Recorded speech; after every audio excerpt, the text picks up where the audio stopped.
Vision Zero Traffic Safety Training for DC government employees. Most people think traffic safety is no big deal. Being safe is something we learned a long time ago. Look both ways before you cross the street. Buckle up for safety. Don't drink and drive. We start walking, riding bikes, and even driving at a young age. By the time we are adults, these things are second nature. Most people tell themselves, "I'm a safe driver. I follow the rules. I'm a good driver, so when I have to bend the rules, it doesn't really matter." That's not true, and that's why we're taking this training. In 2018, 36 people died in traffic crashes in the District of Columbia. Half were traveling in motor vehicles. Like most of us, they probably considered themselves safe drivers. The other half were simply walking or riding bikes and were struck and killed by motor vehicle operators. Nationally, nearly 40,000 people die in traffic crashes every year. Traffic safety is a big deal. In the district, the Bowser administration has a Vision Zero goal to reduce the number of traffic fatalities and serious injuries to zero. As DC government employees especially, we must behave in a way that protects others and maintains our own safety, while demonstrating that we follow the safety rules we expect our residents and visitors to abide by.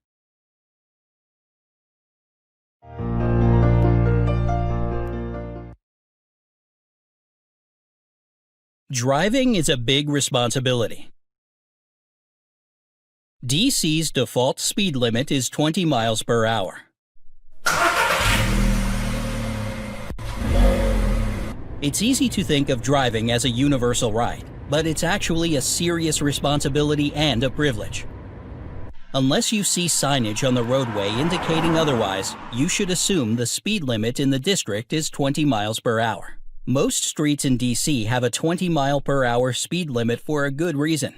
Higher speeds in a collision result in greater impacts in a crash and more severe injuries. This applies to small personnel vehicles DC government employees may drive, and especially to heavy-duty vehicles.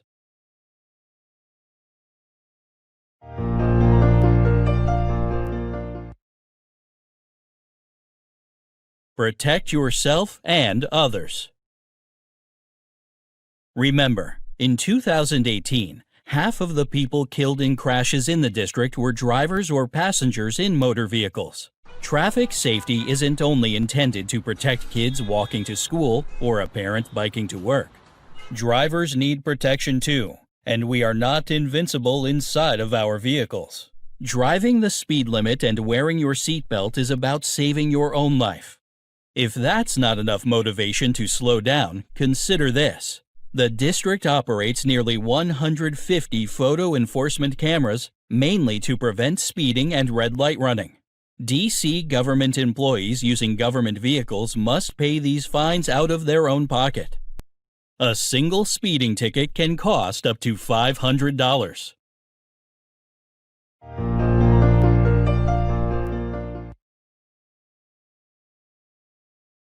Distracted driving. Chances are we've all been guilty of distracted driving. The temptation may be even greater while driving for work. Maybe your boss calls or emails, or you're late to your destination and need to notify your colleagues. Instead of multitasking, either wait until you are parked legally or plan ahead to avoid using your phone. Research your route before you leave and send directions to your phone before you're in the driver's seat. Allow for extra time for traffic or special events. Anticipate bad weather so you don't have to rush. Set your phone to Do Not Disturb mode to avoid distraction. We are all professionals who are familiar with driving in DC. There is no excuse for using distracted driving to save time.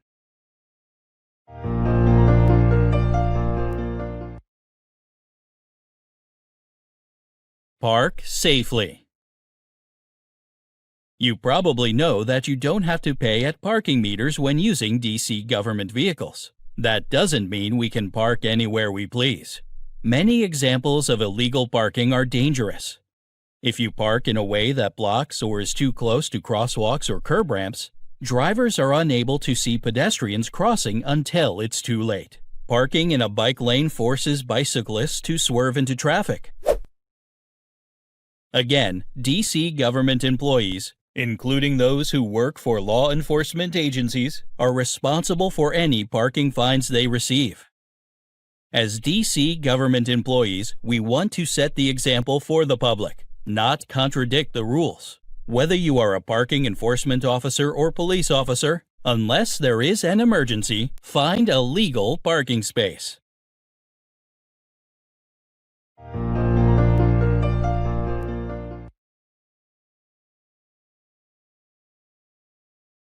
People walking generally have the right of way. Over 15% of DC residents walk to work. Another 39% take public transportation and walk for a portion of their journey. Expect to see people walking while you drive.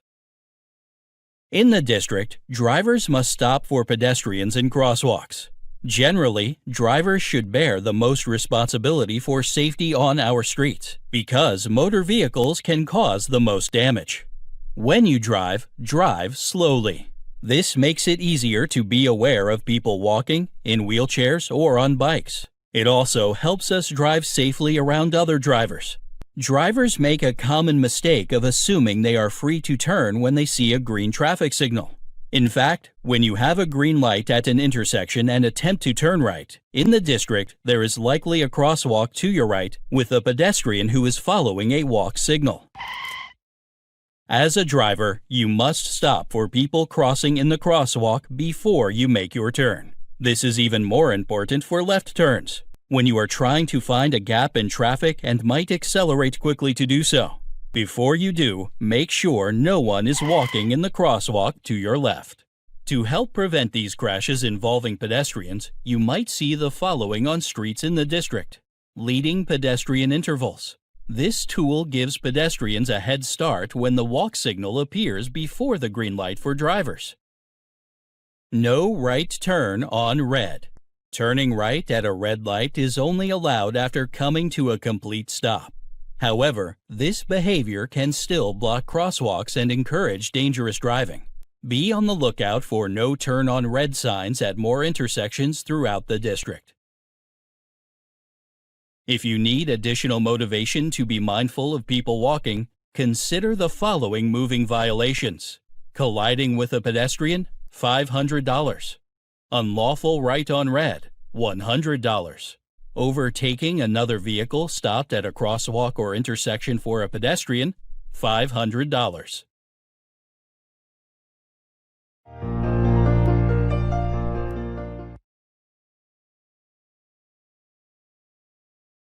People on bikes. The district now has at least 5% of commuters traveling to work by bike, and many others used shared bicycles and even scooters. With the growing popularity of motorized bicycles, biking is likely to become even more common on our streets. Things to remember: bicyclists are allowed in regular travel lanes for motor vehicles, but where bike lanes do exist, bicyclists usually prefer to use them. The district has many different kinds of bike lanes, some of which might require different behaviors of drivers. Two styles of bike lanes that may seem confusing include two-way cycle tracks and contraflow bike lanes. With two-way cycle tracks, biking occurs in both directions on one side of the street. Examples include 15th Street Northwest, 1st Street Northeast, and Pennsylvania Avenue Northwest. Drivers should only turn through these bike lanes where signs or signals indicate this is allowed. Contraflow bike lanes are typically on streets with one-way car traffic, with the bike lane flowing against the car traffic. G Street and I Street Northeast are good examples. There is still a solid double yellow line separating the bikes from cars, so the normal driving rules apply. Just be prepared for people biking toward you when driving and making turns. The rules of the road for people biking are the same for those riding motorized bicycles or scooters, which may travel faster than you expect. When you turn through a bike lane, merging safely, remember that a motorized bicycle may accelerate quickly or travel faster than a person on a traditional bicycle. Don't try to rush ahead of a person biking to make a turn in front of them. It's always safer, as the larger vehicle in the situation, to yield to the smaller vehicle. If you're not sure who has the right of way, you can always slow down or stop until the path is clear. When in doubt, slow down. There's no reason to make a sudden turn.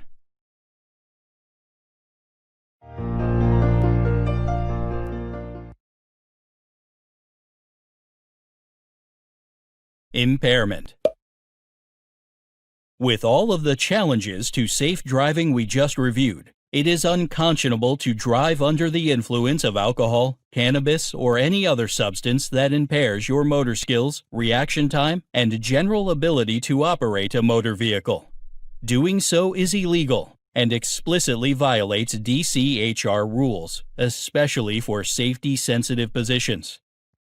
Drowsy driving is now considered another form of impairment that is at least as dangerous as driving under the influence of drugs and alcohol. The district's Department of Behavioral Health offers information on substance use disorder services, including detoxification and residential and outpatient services. It also provides a range of prevention and recovery services. If you are impaired from lack of sleep or a substance, do not operate a motor vehicle.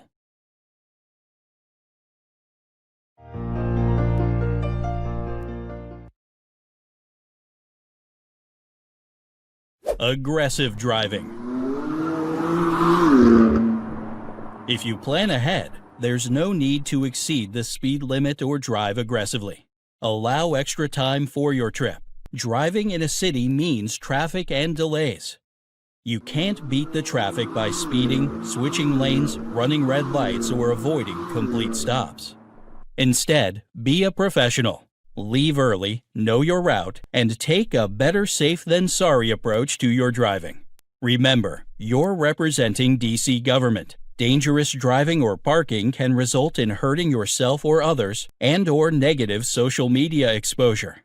Careful driving is especially important during inclement weather. Delays are almost certain during heavy rain or snow, and driving slower, increasing stopping distances, being aware of people walking and biking become more critical.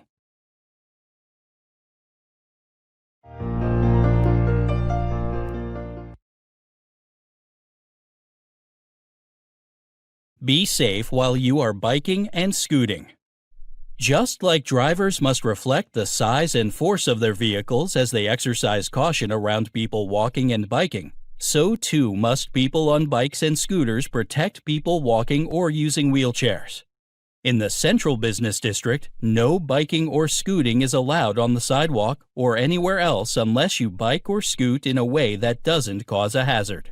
That means being slow and courteous. You'll have to be patient and wait for pedestrians at walking speeds. Don't pass people closely just so you can go fast. If you are parking a bike or scooter, make sure you don't block the curb ramp or where people walk. Think about someone in a wheelchair or a blind pedestrian navigating the sidewalk and curb ramps. Don't create a hazard for someone who does not expect an obstacle in their path. In general, be a pal. Predictable, alert, lawful.